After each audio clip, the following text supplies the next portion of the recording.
এই বেসন দেবো 3 চামচ,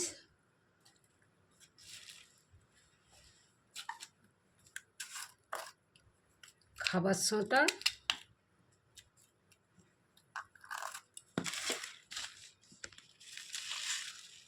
কালো জিরে, পরিমাণ মতো নুন, এবার জল দিয়ে এটা ভালো করে মাখবো।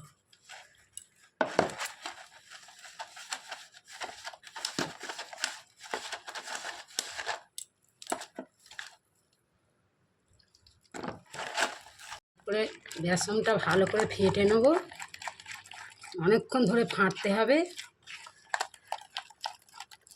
একটু পেঁপে রান্না করব, ডালনা, একটু নতুন করে নতুন রঙের পেঁপের ডালনা করব। ফাটা রেডি হয়ে গেছে বেসনটা। কড়াই তেল দিয়ে দিলাম, তেলটা গরম হবে। আর তেল গরম হয়ে গেছে, আমি এবারে বেসনের গোলাগুলো ছেড়ে দেবো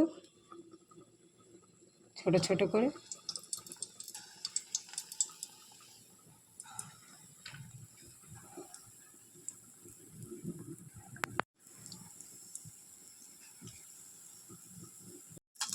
একটু উল্টে দেবো।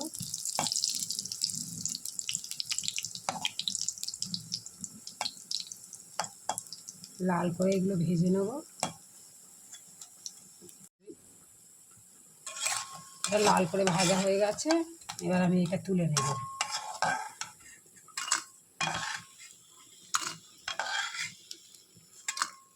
তেল দেবো,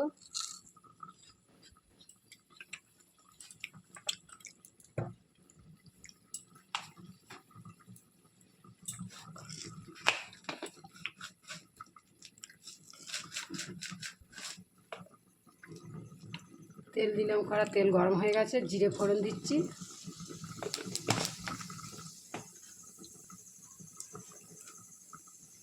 শুকনো লঙ্কা,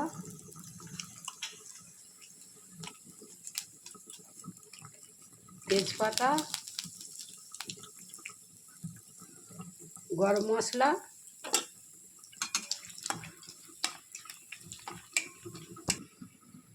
পেঁপে আর আলুটা ভালো করে কাটা ছিল, পেঁপে আর আলুটা আমি ওর মধ্যে দিয়ে কড়ার মধ্যে দিয়ে দিলাম।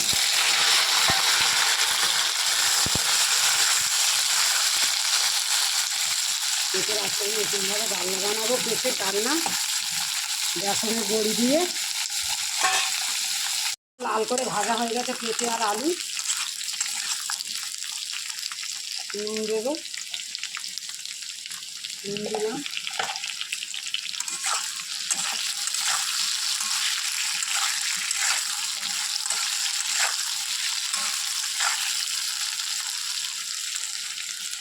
আদা বাটা,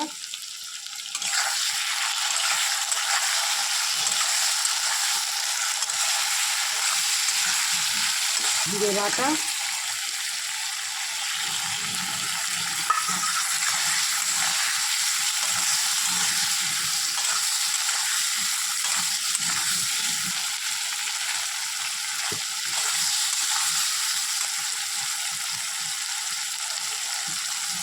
হলুদ গুঁড়ো,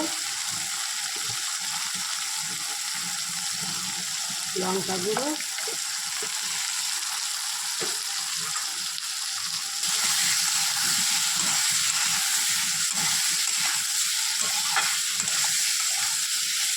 একটু জল দেবো,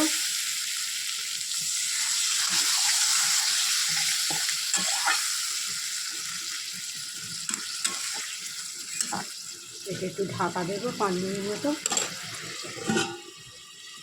আমি এবার ঢাকনাটা খুললাম,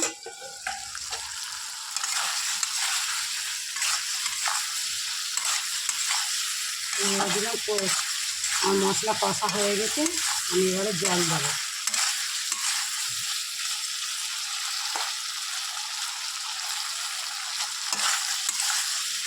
কষা হয়ে গেছে, এবার পরিমাণ মতো জল দেবো।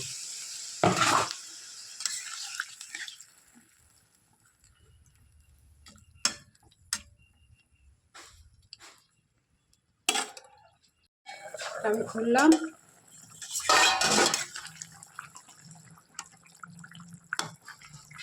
পেঁপেগুলো সিদ্ধ হয়ে গেছে, দেখি আলুও সিদ্ধ হয়ে গেছে। এবার আমি যে বেসনের বড়িগুলো করে রেখেছিলাম ওইগুলো এর মধ্যে ছেড়ে দেব। বেসনের বড়িগুলো এর মধ্যে ছেড়ে দিলাম পেঁপের মধ্যে।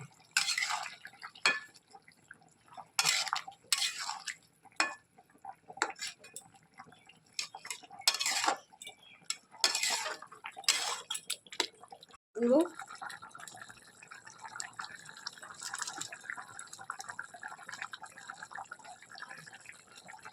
ছোটো চামচের 2 চামচ ঘি,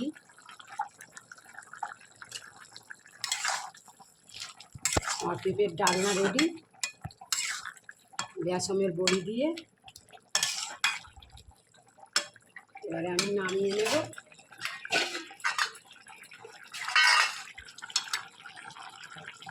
এই নামিয়ে নিলাম।